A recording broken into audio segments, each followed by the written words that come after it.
Starting with the name of Allah Almighty, who is the master of the day of judgment, and a bundle of Durud Salam on beloved Prophet Muhammad sallallahu alaihi wasallam.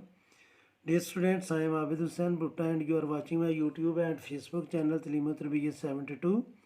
And in this video, I am going to solve question number 10 of exercise 7a of New Scandi Mathematics book 1 of SAC students class 6.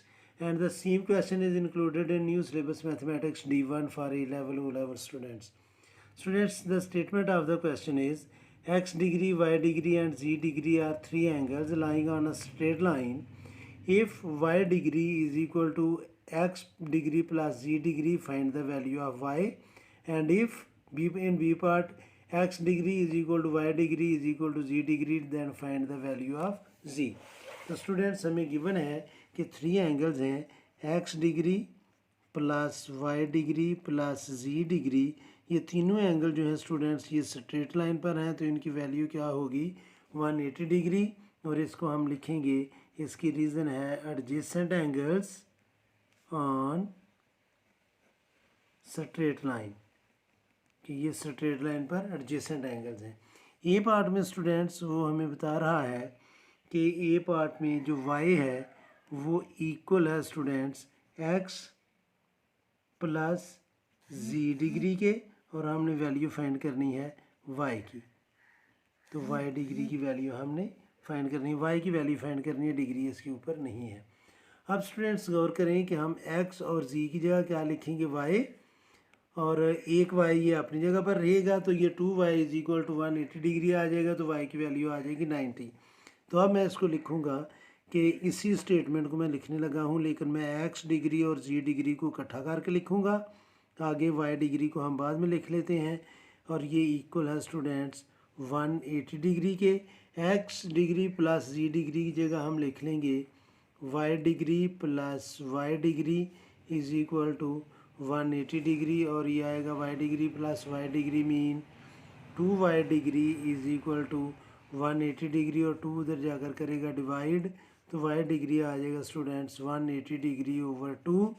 तो y degree की value आ जाएगी 90 degree, और degree को degree से हम cancel कर देंगे, तो y की वैल्यू क्या आ जाएगी 90.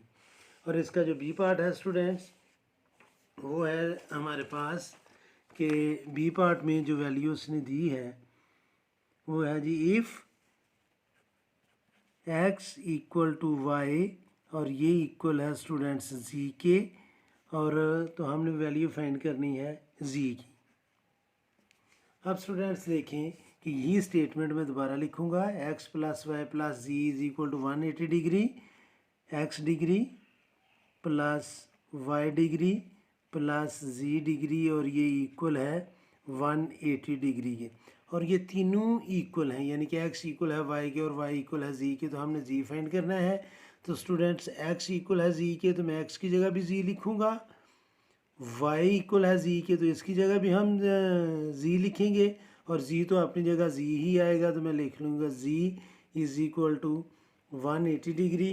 तो तीनों z को जब हम प्लस करेंगे तो ये आ जाएगा students 3z degree is equal to 180 degree, और 3 जो है वो z से मल्टीप्लाई कर रहा है, राइट साइड पर जाकर ये करेगा डिवाइड, तो ये आ जाएगा z degree is equal to 180 degree over 3, और z डिग्री आ जाएगा स्टूडेंट्स 60 डिग्री के. डिग्री को डिग्री से कैंसिल कर दें, तो z की वैल्यू आ जाएगी 60 जो हमने फाइंड करनी थी.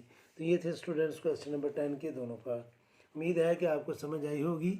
फिर भी अगर कोई कन्फ्यूजन हुई तो आप कमेंट बॉक्स में ज़रूर मेंशन करें, जल्द से जल्द आपको रिप्लाई करने की कोशिश करूँगा. और आखिर में हमेशा की तरह अल्लाह से दुआ करूँगा कि अल्लाह की ज़ात आप सबको हमेशा खुश रखे और ज़िंदगी के हर मैदान में कामयाब करे. आमीन. अल्लाह हाफिज़.